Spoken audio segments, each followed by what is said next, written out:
Today I have a video for my British people out there wanting a gaming PC. Today I have a video for you. It's my top 5 best prebuilt gaming PCs for the UK in early 2022. Now my next video about another country is going to be about Canada, so if you're from Canada, make sure to stay tuned and hit the bell button to get notified when I upload that video. And if you are from the UK and the budget is not on this list, don't worry, let me know in the comment section what's your budget and I will help you out with the right prebuilt PC. And if you want a PC build, let me know as well and I will send you out a PC build that I consider worth for your money. Without further ado, let's start with the video. With the first PC, we have an ultra budget gaming desktop. The price is $508, but this is not the final price since you will have to customize it before buying because it only comes with 8 gigs of RAM and 256 gigs of SSD. Now we'll talk about all of the specifications and explaining why I think this is a good deal. But before doing that, make sure to click on customize PC and change the RAM to 16 gigs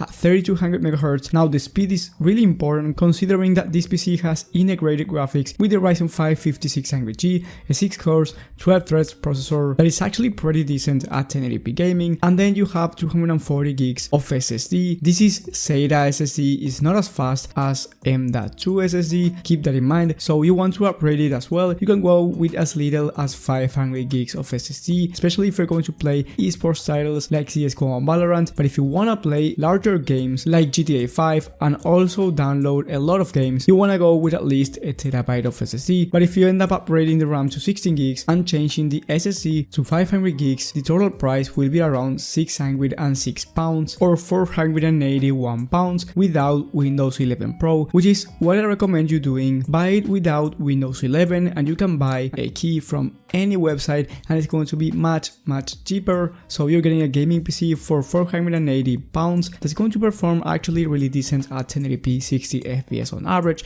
and for those esports titles that I mentioned before, it's going to be capable of running above 100 FPS, so overall great for the price. Now consider that this PC doesn't have Wi-Fi included, so if you are not going to use an Ethernet cable, make sure to also add the Wi-Fi adapter just like you added the RAM for around £17. But if you have it connected to the Ethernet cable, the total price will be £480, and like I said before, great for a starting PC at 1080p 60 FPS on average. But if you want to play higher and demanding video games like Red Dead Redemption 2 or Flight Simulator 2020, you shouldn't buy this PC.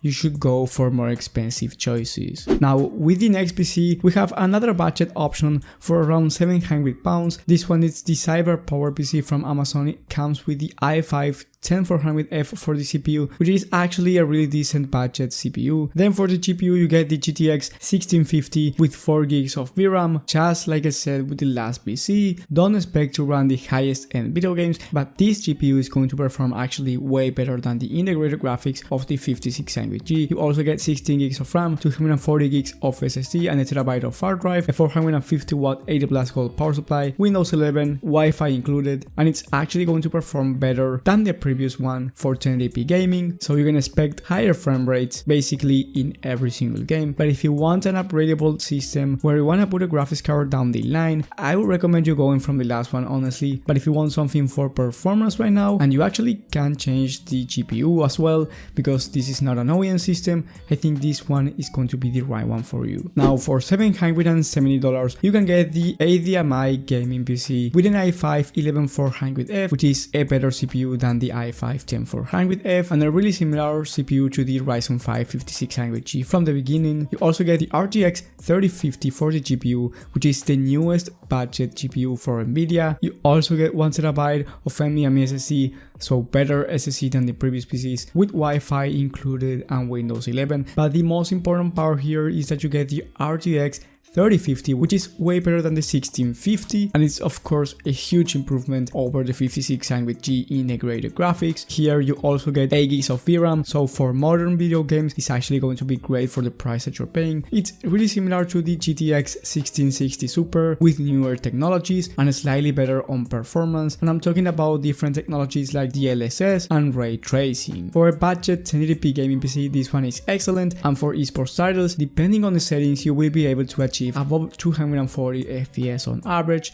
like I said before, depending on the settings and depending on the game that you're playing. But if you're going to play a game like CSGO, this one is easily above 240 FPS in low settings, which is basically what you want to run CSGO on. You don't want to go on high settings, especially if you want to compete. With the next one, we have a gaming PC for £1,038 without Windows 10 Home. Like I said before, I recommend you going with a cheap key instead of buying the original Windows 10. And on this PC you get 16 gigs of RAM, of course, dual channel CL16 memory, the i5-11400F once again, but then the most important part once again is going to be the GPU. Here you get the RTX 3060 Ti, a way better option than the 3050, and with the 3060 Ti you can start gaming at 1440p 60 FPS on average without any issues. And for 1080p I think it's a high-end video card, but I don't recommend you going for this PC if you're just going to play at 1080p 144 or 60 Hz. I recommend you buying this PC if you're either going to have a 1080p 240 Hz monitor or a 1440p 144 Hz display, or at least buying these monitors down the line, because for this type of PC you're literally wasting on performance if you don't have the right monitor. But if you have a 1080p monitor, this one is going to be a beast. There's no game that this PC cannot run at 1080p, even at 1440p 60 FPS on average. So overall I think it's a great buy for the price. And for the last PC we have a £1,430 without Windows 10 Home gaming PC. This one once again has the i5-11400F.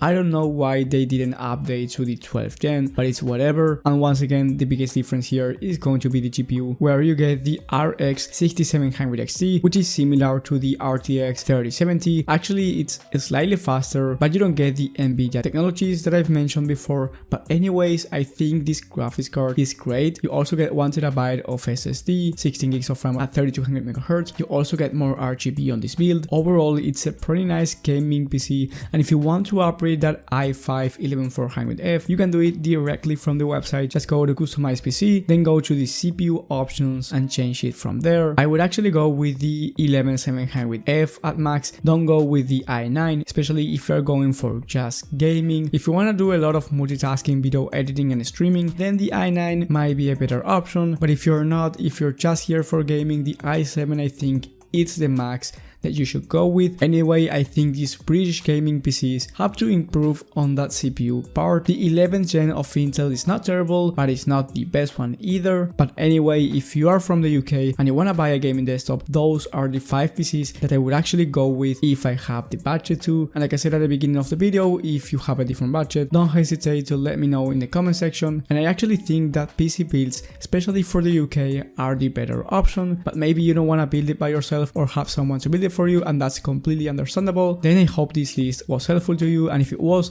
leave a like and subscribe, and most importantly hit the bell button so you get notified when I upload this type of content, which I do from 3 to 5 times a week. Thank you guys for watching, thank you for the support, and I will see you on the next one.